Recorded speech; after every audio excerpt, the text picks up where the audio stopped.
Hello everyone, আমি রিয়া। নতুন একটা ব্লগে তোমাদেরকে অনেক অনেক স্বাগত জানাই। আশা করি তোমরা সবাই খুব ভালো আছো, সুস্থ আছো। আমিও খুব ভালো আছি। রথের মেলার যে ব্লগটা আমি পোস্ট করেছিলাম, আশা করি তোমরা সবাই দেখেছো। ওই ব্লগে আমি বলেছিলাম যে রথের দিন আমি মেলায় যেতে পারিনি, কারণ ওই দিনকার আমার একটা পুজো বাড়ি পড়েছিল। তো আজকে আমি সেই পুজো বাড়ির ব্লগ নিয়ে তোমাদের কাছে চলে এসেছি।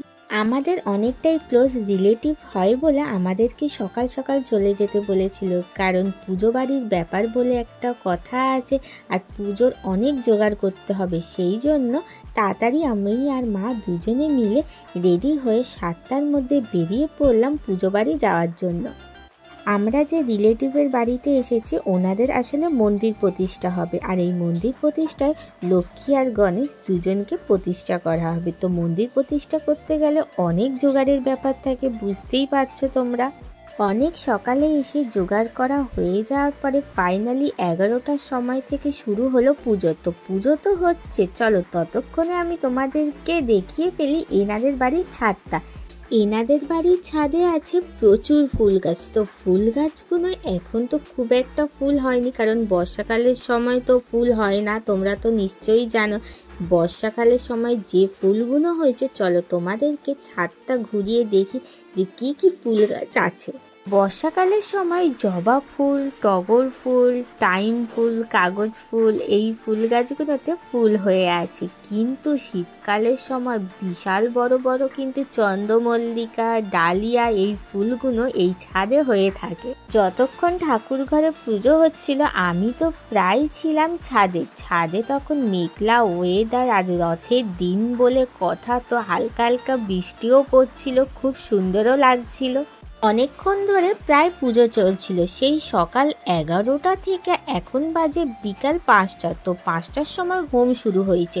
হোমটা প্রথমে ভেবেছিল ছাদে করা হবে, ছাদে করলে খুব ভালো হতো, কিন্তু রথের দিন বুঝতেই পারছো যে কখন বৃষ্টি আসবে। সেই জন্য ওনারা ভাবলো যে ঠাকুর ঘরের পাশে আরেকটা ঘর আছে, সেখানে এই হোমটা করা হবে।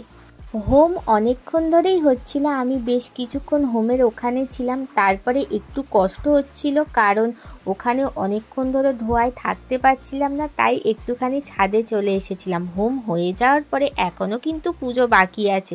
24টা প্রদীপ জ্বালিয়ে এই যে ঠাকুরকে যে আরতি করা হবে, এই আরতিটা হয়ে গেলে তারপরে পুজো শেষ হয়ে যাবে।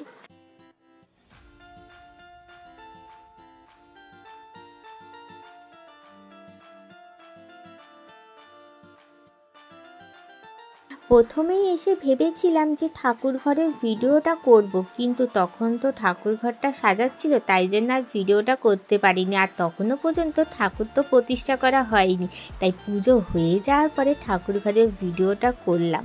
ঠাকুর দুটো প্রতিষ্ঠা করার পর এত সুন্দর লাগছে, লক্ষ্মী গণেশ পাশাপাশি রাখতে লক্ষ্মী ঠাকুরটাকে এত সুন্দর দেখতে লাগছে যে না বলার মতন। ঠাকুরের ভোগের জন্য অনেক কিছু আয়োজন করা হয়েছিল। ভেবেছিলাম এসে এক এক করে যখন থেকে স্টার্ট করেছি ভোগের আয়োজনগুলো, তখন ভেবেছিলাম তোমাদেরকে ভিডিওগুলো করে দেখাবো, কিন্তু কাজের মধ্যে ব্যস্ত ছিলাম এতটাই যে তখন আর ভিডিও করতে পারিনি। কিন্তু যখন পুজোটা হয়ে গেছে, তারপরে কি কি ভোগ দেওয়া হয়েছিল ঠাকুরকে, সেইগুলো তোমাদেরকে এবার বলবো। প্রথমেই ঠাকুরের জন্য করা হয়েছিল সিন্নি, তারপরে ছিল 5 রকমের ফল। তো 5 রকমের ফলের থেকে আরও বেশি কিছুই মনে হয় এখানে ফল ছিল। তারপরে ছিল মালপোয়া, ছানা ভাজা, মিষ্টি, আর ছিল সুজি, আর একটা ঠাকুরের জন্য থালার ভোগের আয়োজন করা হয়েছিল। এর মধ্যে ছিল 5 রকমের সবজি ভাজা, যেমন আলু ভাজা, পটল ভাজা, কুমড়ো ভাজা, বেগুন ভাজা, বিন কড়াই ভাজা, আর ছিল 10টা লুচি। তারপরে সবশেষে ছিল ছানা, যেটা ঠাকুরকে বিশেষভাবে দেওয়া হয়েছিল। 5:30টার দিকে চলে এসেছিল হরিনামের দল। যেহেতু পুজো হচ্ছিল, তারপরে 6টার দিক থেকে শুরু হয়েছিল হরিনাম। তারপরে দিয়েছিল প্রসাদ। তো আমার ফেভারিট ছিল এই সিন্নি। তারপরে দিয়েছিল 5 রকমের ফল, সুজি, আর সবশেষে ছিল লুচি, ছোলার ডাল, আর আলুর দম। আজকের ব্লগটা এই পর্যন্ত। কেমন লাগলো সেটা কিন্তু আমাকে অবশ্যই কমেন্ট বক্সে জানাবে। দেখা হবে নেক্সট অন্য কোনো সুন্দর ব্লগ নিয়ে। টাটা বন্ধুরা।